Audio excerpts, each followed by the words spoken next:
Amados irmãos, a paz do Senhor, que é o pastor Hélio Ornelas, pastor da Igreja Metodista Pentecostal no Morro da Carolina, no Jacatirão do Caxias, na congregação em Jardim Santa Marta, Belfor Roxo, e na congregação em Nova Campinas, Duque de Caxias, que para ministrar mais uma aula desse terceiro trimestre da classe de adultos da revista da CPAD, a lição de hoje, o reinado de Joás. Vamos aqui para a lição. Texto áureo. Não te desamparem a benignidade e a fidelidade. Atas ao teu pescoço, escreve-as na tábua do teu coração, e acharás graça e bom entendimento aos olhos de Deus e dos homens. Provérbios 3, versículo 3, versículo 4. Verdade prática. Para ter uma vida de constante comunhão com Deus, é necessário abandonar todo tipo de idolatria e confiar nele inteiramente. Fique com essa palavra no seu coração, constante, que uma das bases da lição de hoje. Temos a leitura diária, a leitura bíblica em classe, temos o objetivo ainda. O objetivo geral do autor da lição, para nós, ao chegarmos ao final da lição, entendermos, é afirmar que o pecado levou ao homem à ruína, e os objetivos específicos, o ponto 1, apontar o livramento de Joás das mãos de Atalha, assinalar a restauração do templo e caracterizar a idolatria de Joás e a decadência do seu reinado. Então vamos aqui. Introdução. Com apenas 7 anos de idade, Joás começou a reinar. Como era muito jovem, recebeu orientações e conselhos do sacerdote Joiada. Durante os anos em que foi orientado, teve um brilhante reinado e fez o que era reto aos olhos do Senhor. Porém, como as suas convicções sobre Deus não eram suficientemente fortes, após a morte de Joiada, Joás deixou-se influenciar por maus conselhos que fizeram Judá retornar à idolatria.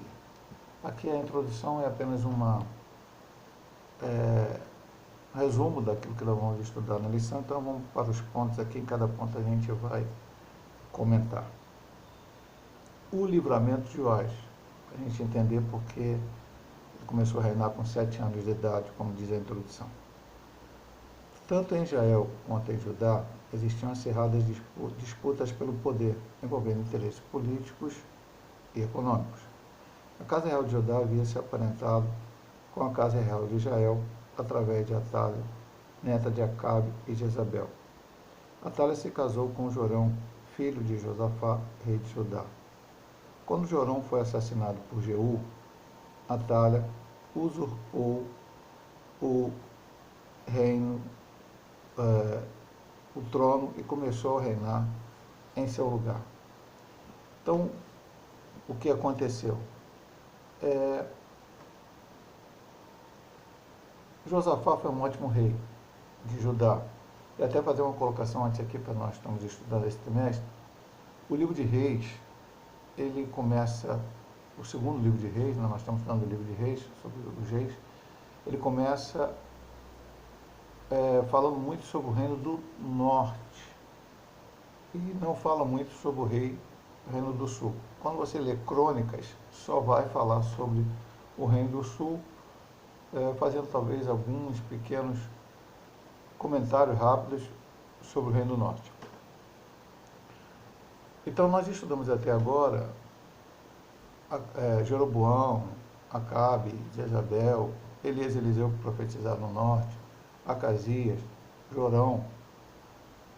E agora nós vamos voltar para o Reino do Sul, passado um tempo, desde que a gente estudou lá no início, Roboão na hora da divisão, e foi feito comentário sobre Abias, filho de Roboão. Mas depois veio Asa, veio outros reis que não foram falados, até por falta de espaço e tempo aqui na lição. O que aconteceu com Josafá? Josafá foi um ótimo rei, temente a Deus, mas Josafá cometeu alguns erros. Primeiro, ele fez uma aliança com Acabe e foi lutar com Acabe contra Ramote de Gileade, para recuperar aquele lugar. Acabe deu essa ideia. Acabe morreu na peleja, Josafá quase morreu na peleja. foi repreendido por causa disso, pelo profeta de Deus. Depois ele se juntou com Jorão, filho de Acabe, e o que aconteceu? Quase morre com a sede. Nós estudamos na lição, essa é a lição passada a outra, que Eliseu profetizou que Deus ia fazer aquele milagre das águas, cavasse um buraco que as águas viessem, nós estudamos na lição antepassada. E ele fez pior nesse sentido, quando ele permitiu que o seu filho casasse com uma neta de Acabe. E aí fez aliança mesmo. E isso depois trouxe seríssimos problemas. Quando Jorão foi assassinado por Jeú, a gente não chegou a estudar esse ponto na lição, porque nós ficamos depois no milagre de Eliseu. Deus tinha falado a Elias, vai lá e unge Eliseu rei, Eliseu profeta no teu lugar, Jeú rei e Azael rei da Síria. Elias nunca fez isso, ele somente ungiu Eliseu. Nós já falamos sobre isso, está numa continuidade, o que Elias fez, depois Eliseu fez, a obra de Deus é a continuidade. Eliseu realmente depois unge até Azael, mas Eliseu manda um jovem filho dos profetas, um rapaz, ir lá e ungir Jeú. E Jeú partiu então para Jireel, onde estava o filho, Jorão, filho de Acabe, estava Jezabel, e lá ele mata Jorão, mata Jezabel, e depois persegue o rei de Israel, o rei de Judá, que fugiu, e mata também. Dito isso, o que Atalha fez? Ela foi, matou todos os descendentes de seu filho, todos os filhos que ele tinha, e somente Joás foi livre. Nós vemos aqui na leitura bíblica em classe, né?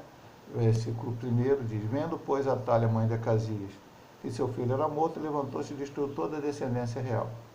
Mas Jeoseba, filha do rei Jeorão, irmã de Acasias, tomou a Joás, filho de Acasias, e furtou entre os filhos do rei, aos quais matava, e pôs a ele a sua ama na recâmara, e escondeu Atalha, e assim não mataram. Então o que sobrou foi Joás, mas Atalha não sabia disso. Então, nesse momento, uma mulher, que não era comum naquele tempo, uma mulher reinar sobre Israel, né? Não foi, Deus nunca colocou isso no coração, na lei para dada, não houve nenhum outro momento que uma mulher reinou.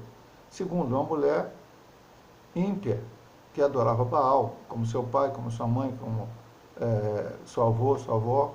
Então, ela usurpou o reino. Coisa terrível, um pouco por causa da culpa de Josafá, por essas alianças que ele fez. A coragem do sacerdote Joiada. Atalha herdara a perversidade de Acabe e Jezabel. Para se assentar no trono, ela matou todos os membros da família, incluindo seus próprios netos. Segundo Crônica 22:10, como eu já li em Reis aqui. Apenas Joás, filho de Acabe, escapou. Ele tinha 1 ano de idade, foi escondido em uma sala por sua tia Joseba, esposa do sacerdote Joiada. E lá ficou durante 6 anos. Nesse período, Joiada preparou Joás para assumir o trono e lhe ensinou a lei mosaica. Interessantemente, ele foi escondido no próprio templo. A irmã dele, que salvou ele, era, aliás, a irmã dele não, a tia dele, né, que era a irmã do rei, que salvou ele, o rei morto, né? O que ela fez? Ela esconde ele e ele fica ali. O marido dela era sacerdote, era Joiada. Então, Joiada sabia que para extirpar, e isso depois veio acontecer lá na frente, né? Em algum momento, depois, infelizmente, o Joás, vamos ver lá no final, voltou atrás, mas para extirpar o culto a Baal, que tinha adentrado em Judá, no Reino do Sul, por causa dessa aliança, desse casamento, com a filha do rei, o filho do rei do norte, a filha do rei do norte, a Atalha, ele precisava preparar essa criança.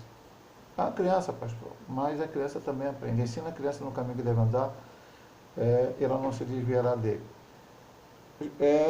Enquanto Joiada foi vivo, nós vemos que ele se manteve fiel. E ali foi ensinando ele na palavra de Deus, para no momento certo fazê-lo novamente vivo. Então vamos ver aqui no último ponto, a estratégia bem sucedida. Quando Joás completou 7 anos, Joiada armou uma estratégia para empossar o legítimo rei. Vamos voltar um pouco atrás, pensar rapidamente nisso. Por que legítimo rei? Apenas porque ele era filho do outro rei? Não. Deus havia prometido algo a Davi, que nunca faltaria uma lâmpada na sua casa.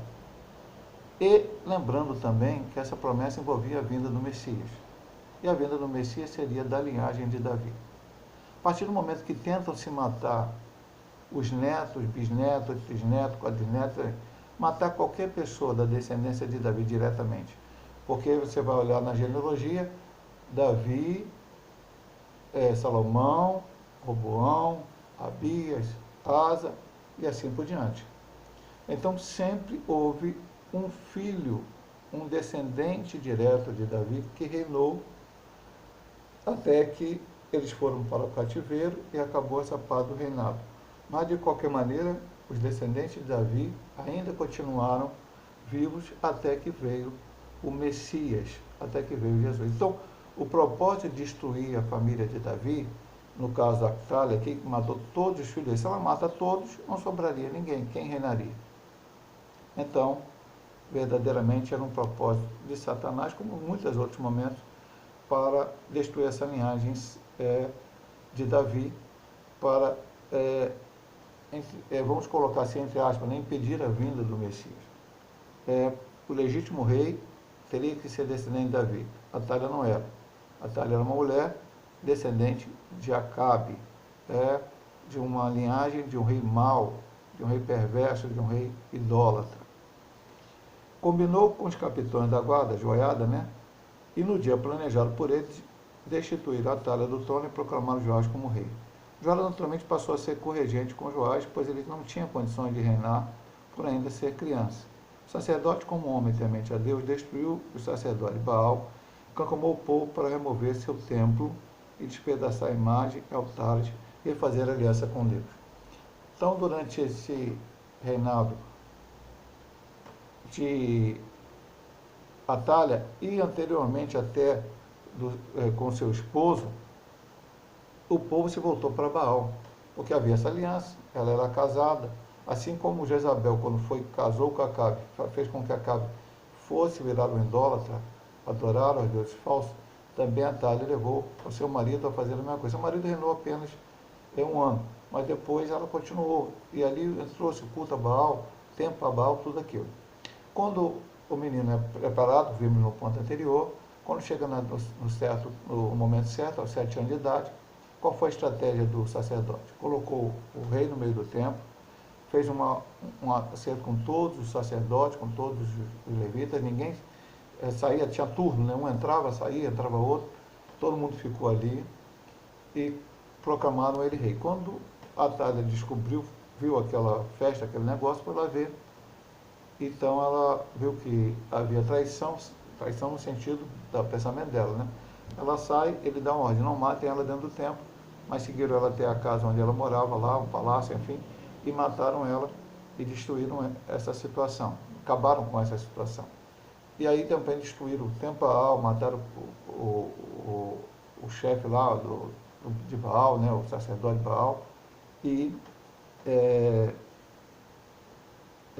acabaram com aquele culto a Baal naquele momento.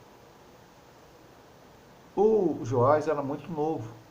Joás era novo demais. Com 7 anos de idade não tinha como ele reinar. Então, Joiada foi orientando-o espiritualmente. Nós vamos ver depois, foi reconstruído o templo estava todo acabado por causa do culto a Baal, esqueceram-se do templo, muita coisa aconteceu e Joás foi trabalhando tudo isso, até que Joiada morreu, que nós vamos ver o que aconteceu lá no último ponto. Infelizmente, ele andou bem. Aí a gente volta para a introdução. Durante os anos que foi orientado, teve um brilhante reinado e fez o que era reto aos olhos do Senhor, que está escrito na introdução. Nós vamos ver lá o que eu disse para você na verdade prática. Constante, você precisa ser constante. A Bíblia dá em 1 Coríntios, capítulo 15, lá no final. Ser constante e sempre abundante na obra do Senhor. Então tem que ser constante. O crente não pode ser hoje está querendo servir a Deus, amanhã já não está querendo servir mais, ou está voltando seu coração para outras coisas, para ídolos. Então esse foi o primeiro ponto, meu amado irmão. Vão ser 3 partes, 3 vídeos. Depois nós estaremos estudando o ponto 2. e o ponto 3.